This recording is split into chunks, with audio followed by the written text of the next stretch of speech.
everyone! Welcome to my vlog. Ang pupuntahan natin ngayon ay ang Waikato Museum and Gallery.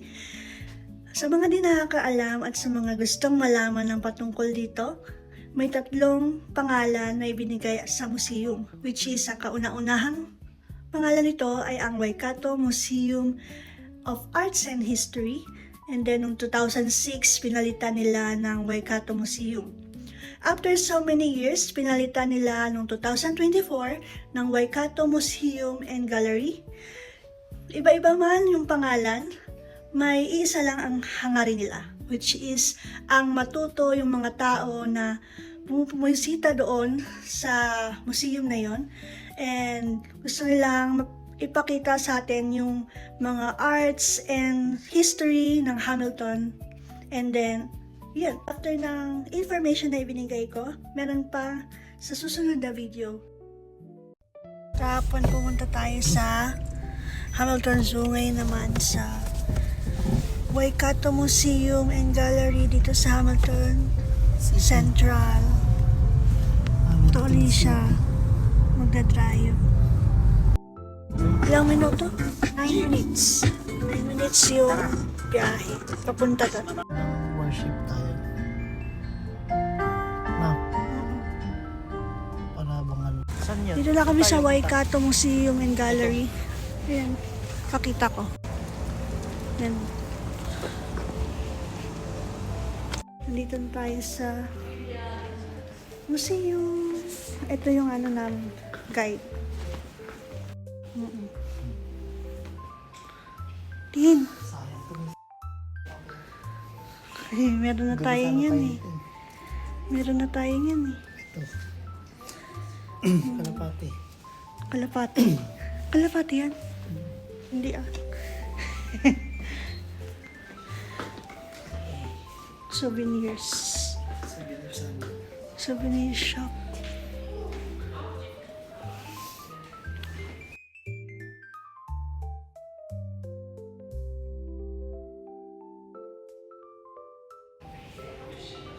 Ito yung ano, rally. Grabe. Kailan yan? May matanda pa. Ano, 1982 to 2002. Buhay ka na nun.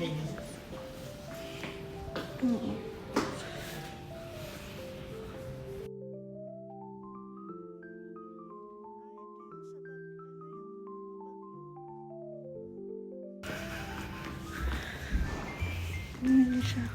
Ay, tingnan mo. Ano yung fossil yun? Fossil. Meron din dito. yan? Ano to? Bala? Bullet. Na ginamit nila noon Pang-war. sa war. Ano pangalan? Abelemites. Abelemites. Mga nakuha nila noon.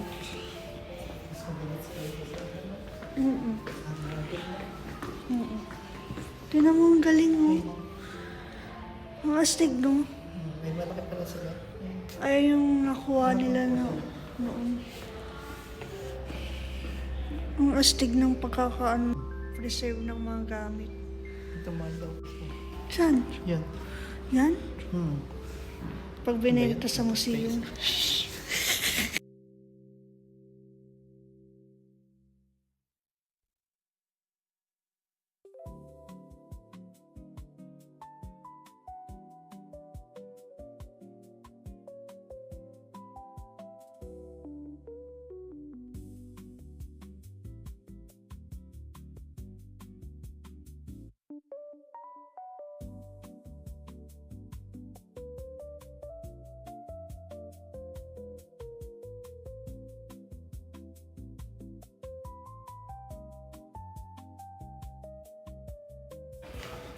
Ito naman yung sa dagat. Kailangan nakita. Tara. Nandito na tayo sa pinakamahabang bangka. Ayun sinasabi ko sa iyo na ano, yung kinakatayuan nitong museum na to is daungan talaga ng mga indigenous people. Bali, ano yan? Yung tinatawag dito dati na ano, Tekorokoro. Yung tawag nila. Tapos yung chika ko sa'yo nung nakaraan, di ba? Ayun yung sinasabi nila na ano, na pinaniniwalaan nilang nakaka-heal ng mga sakit. Based sa research ko ah. Ito. Ang dami ulan. Ayan ang sabi ko sa'yo. Ayan yung daungan nila. Daungan dati to ng bangka nila. Mga indigenous people lang. Dilit yan.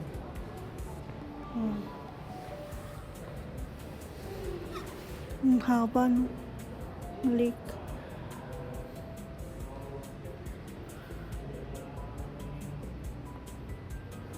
Yun lang.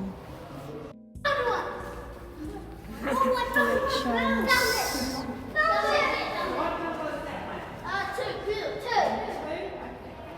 Tara. Hmm? Tara. Tingnan natin. Ano to? Ano?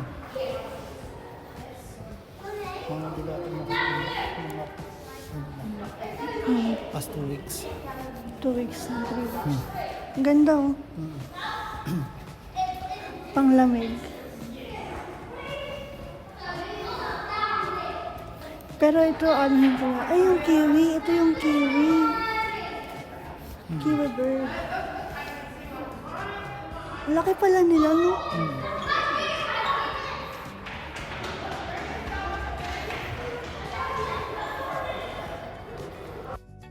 Typewriter dati. May ganyan dati, di ba? No, din sa Pilipinas. Dyaryo noon.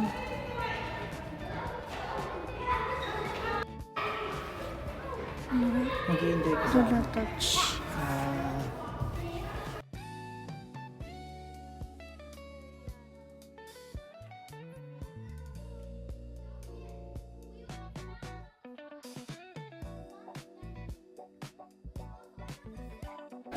Ay, yung nakita ko sa TikTok.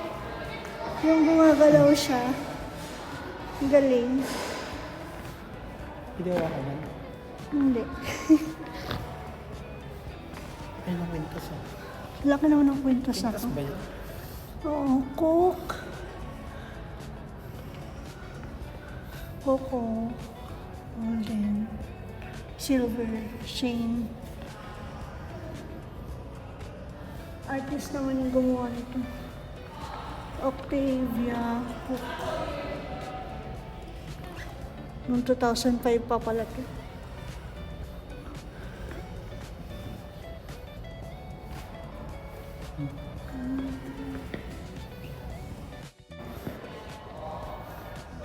Lagayan ng ano. Tubig. Oo. Soft drinks yan eh. Lagayan ng shampoo. Joke lang.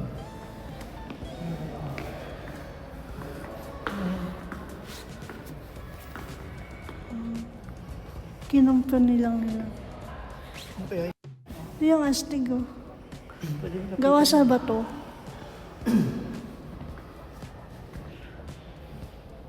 sa Jade ata. Jade ata. Jade?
Hindi na ito ng mga baby dati.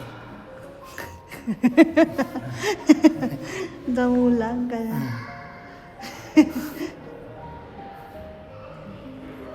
Kasi pinagkasama na nila yung ano, no?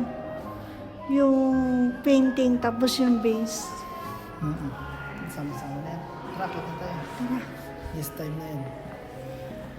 Last Napahanga ka rin sa mga paintings. Ano, stick, no? Galing nila. Balik na rin sa mga pause. Dito na tayo sa ano, insects. Mga insekto. Ang ganda. Pakita ko sa inyo. Picture tayo. Picture tayo, print. Iikot ko lang to. Papakita ko sa kanila.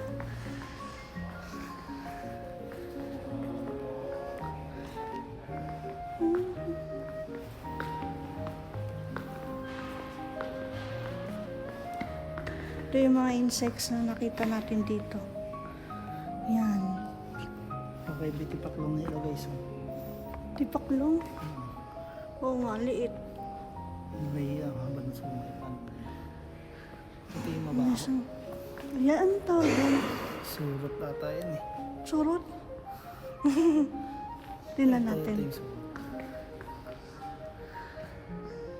Medyo may dengue. Yung dengue. Ang creepy, no? Nakakilabot yung itsura nila. Lalo na to. May mga polka dots. Eh. Yung langaw, kaaway natin yan tuwing ano eh. Yung langaw. Ano? Ito. Kaaway natin yun eh. Kuliglig. Kuliglig ba? Yung may ingay. Parang ganyan no? Yan ang kuliglig.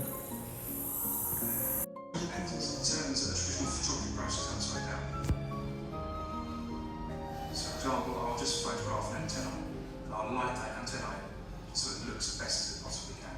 Once I move on to the next section, Pinaperceive for nila. example, the eye, the light will change completely and work my way across the whole body of the insect to end up with 30 different sections, each photographed individually. Working with microscope lenses Ang galing, no? inherently gives you a very, very sharp edge.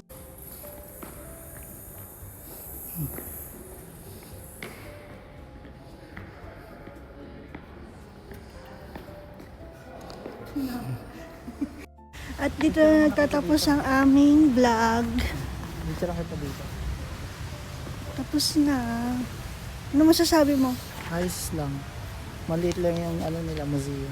Pero ang ganda, okay no? lang. Oh. Ang ganda naman yung ano nila. Nakakita tayo ng mga fossil. Yung bangka nilang laki. Ang haba. Haba hanggang doon, no? Hanggang doon. Simula doon hanggang doon. Ayan lang. Bye-bye.